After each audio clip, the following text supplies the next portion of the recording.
Let's talk politics and new developments over the weekend. Join us now, Punchbowl News co-founder Jake Sherman. He is an NBC News and an MSNBC contributor. Jake, thanks for joining us. I know we got an extra day in February, but November someday will be here. I don't know if I can take it, Jake. I don't. It's the chaos that we're going to be witnessing and the divisiveness. How are we going to do this? And has it been like this before? It makes me think we might be in a simulation, and this is at the sort of the end game or something. It's insane. We're not in a simulation, unfortunately, but this is the election, Joe, that nobody wanted. Nobody wants.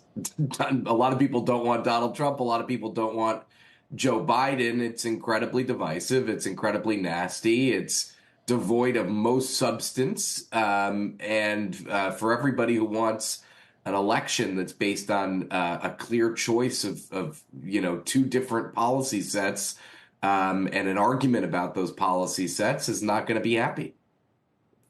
Do you think at this point, okay, let's say 6 months ago that Joe Biden would be the nominee was 99%, would you say? What would you say it is right now? I don't think it's going to be him anymore. I don't see how it can be him anymore. If 86, wasn't that the latest? 86% of the country thinks he's too old.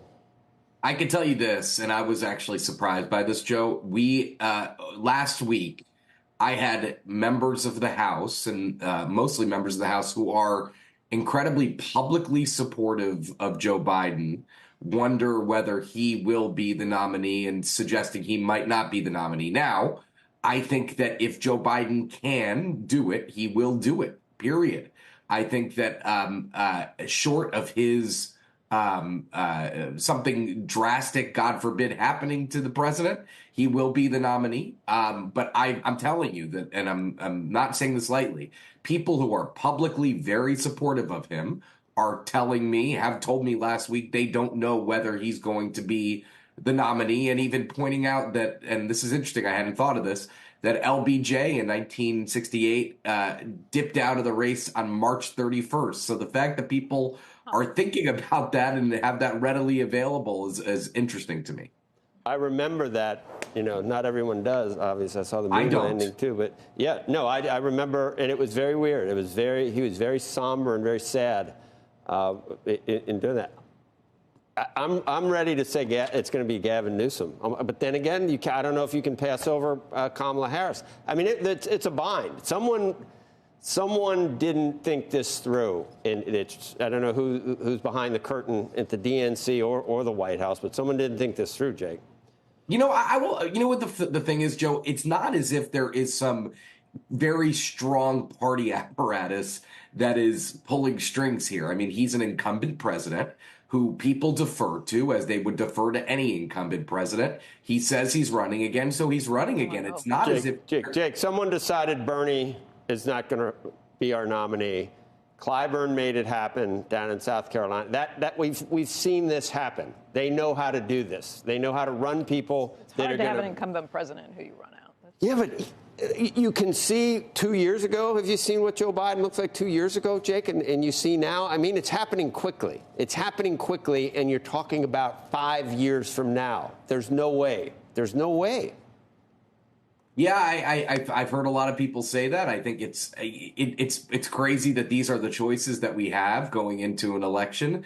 But listen, he is an incumbent president who has all of the advantages of incumbency, a machine that runs an election, lots of money, a nomination process that's skewed in his direction because they changed the nomination process. And I think there's nobody serious that's running against him. Dean Phillips is not a serious candidate. He's in the single digits everywhere he goes. So Nancy Pelosi always says you can't beat somebody with nobody.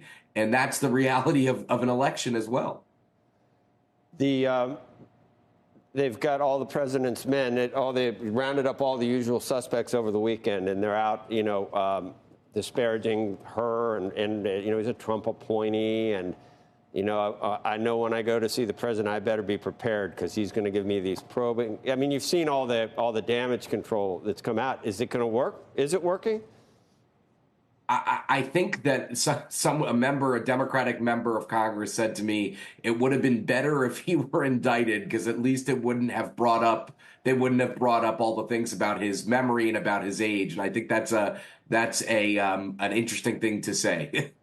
So you see, Trump there, he's got 35% of the country that is lining up wherever he is. They're lining up like for 10 miles at a time. I mean, you look at those crowds, is that only 35%? He'd still lose the popular vote in your view? I think, there's a lot go ahead. Sorry, I think the independent number is really bad for Trump, Joe. I think it's a very dangerous thing to have independents fleeing from him as they did in the primaries or in the contest in New Hampshire. I think that's a very difficult thing. If you assume that 48% of the country is with Biden and 48% of the country is with Trump, no matter what, then you're fighting for that narrow slice in the middle. I don't know which way they are going to break.